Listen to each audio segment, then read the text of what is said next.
I think if I could describe what I do, I wouldn't need to do it. For me to throw a bunch of words at what I do visually defeats the purpose of me doing it visually. It's almost like I feel like it's a little bit of a discredit. It's like having a really long conversation about a piece of music. It's better and more effective to maybe just listen to the song.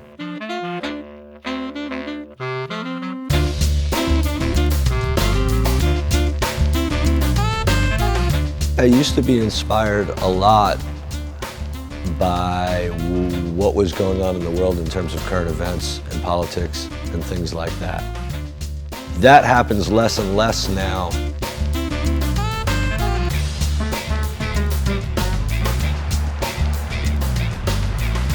That said, I think the things that inspire me now are more along the lines of these sort of experiences that stay with you and don't go away. We all live our lives, and I think most of our experiences fall into one of two categories. Things that don't mean much and you kind of quickly forget or never revisit, and these other experiences that, regardless of how much time goes by, they always seem relevant, or they keep coming up over and over again, or you just become slightly obsessed with certain ideas. I think one of the things an artist needs to do is to sort of give into their obsessions. Because I think that's where a lot of their uniqueness is.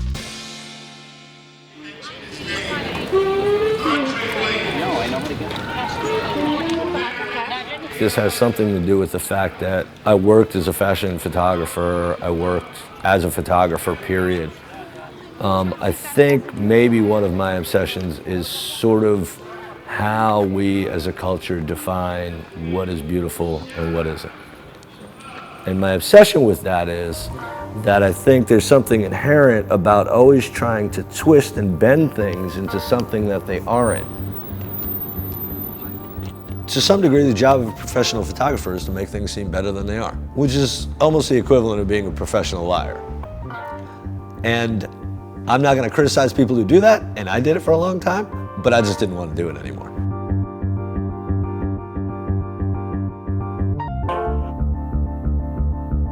We create these unattainable images of what people should look like, how people should be, how much money people should make. And it stands as this measuring stick that just prevents people from really enjoying what actually is in front of them.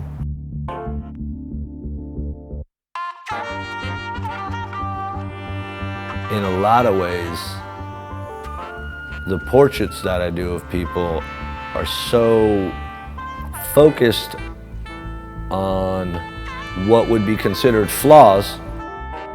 One of the things that I get obsessed with is trying to find that beauty in all the things that maybe we call imperfection. Because that's really where we live.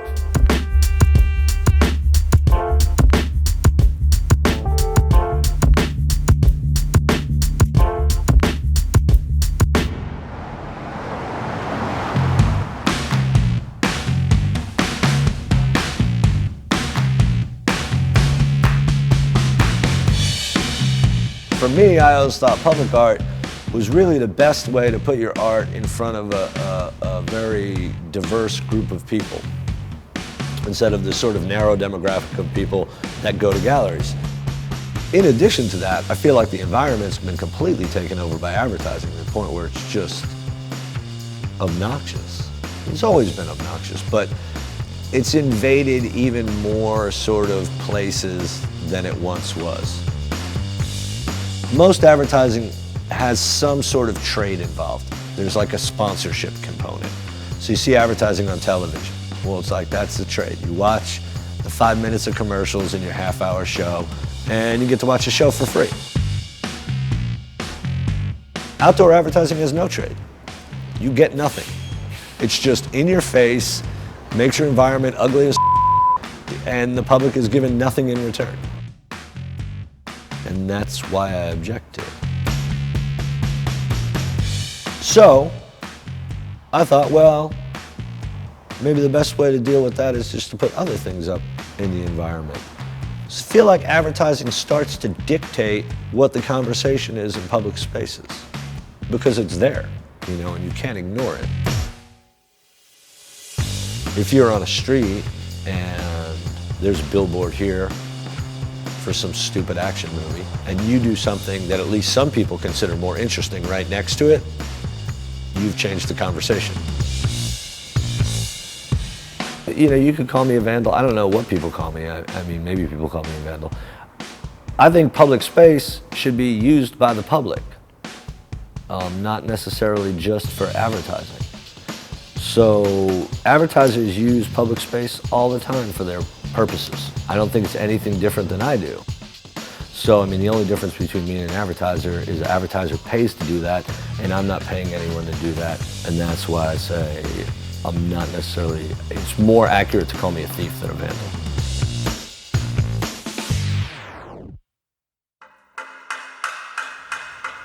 Why is my face hidden right now? That's a complicated question, and I've answered it differently a lot of different times. And I think the reasons have changed over the years. But I would say at this point, I'm actually a fairly shy person, and I don't like particularly to be on display. I would much rather people look at my work than look at me. I'm not even crazy about openings. I don't really like to be around a lot of people.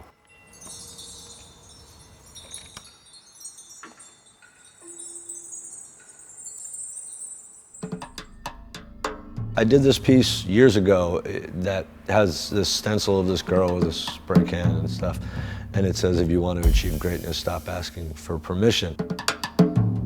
You could look at any major achievement in, you know, almost any field, and probably there were a group of people that said either it couldn't be done, or shouldn't be done, or objected to it in some way, shape, or form. And yet, often it was a thing that created a huge change. And if you just go along and people just pursue ideas or paths that other people validate, then it just becomes a cycle and nobody ever makes any progress. Everything just stays the same.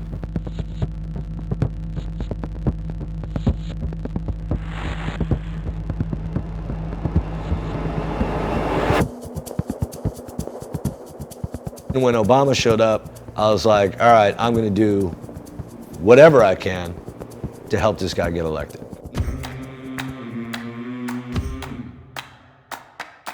So I started making posters, and it was interesting. It was an interesting time. It was an exciting time, you know. I did this poster that was just a portrait of Obama, and it said "Forward" on it.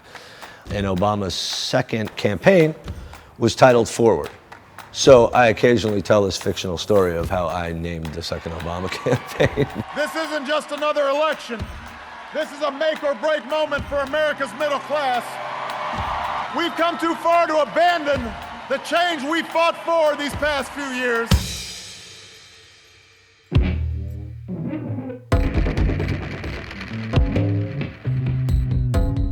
I think my work has become less and less political because I'm more and more resentful that the conversation's at such a level that I think my political commentary is that I refuse to participate in this.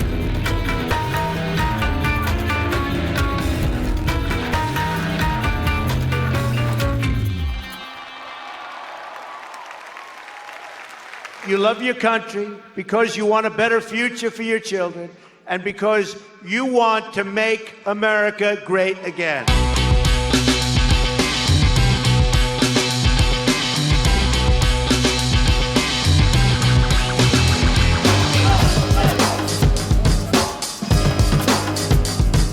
I don't necessarily have a great attachment to this country anymore.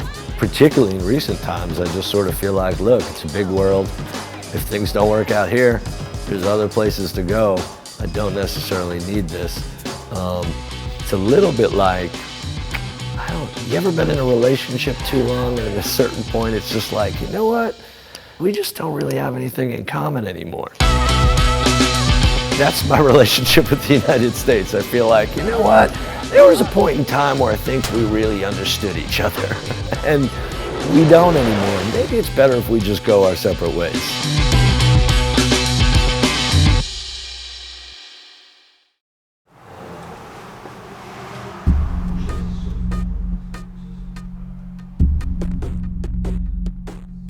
Sometimes you start down a path, whatever that is. You know, for me, is being an artist. You start down a path and you start to forget why you started down that path. The minute you start rationalizing is the same minute you should realize not to do that project. But I think the most interesting people that I know are the people who are most comfortable being themselves. And they're also usually incredibly flawed. And that's okay, but they're genuine. And I think to the degree that you can try and be genuine to whomever you are, I think that's a worthwhile thing. Like, you're probably gonna fail, you're probably gonna produce some but just have faith that like eventually, like, you'll get to something. But to try and appease people makes no impact because you just become ordinary. I'm Eddie Cola, and I'm an artist.